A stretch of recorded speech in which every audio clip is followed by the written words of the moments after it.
In this video, we will learn about how to install a WordPress plugin.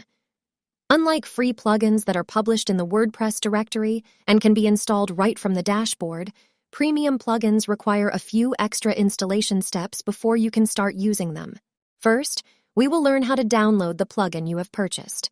Please log into your account on the One Team Software website.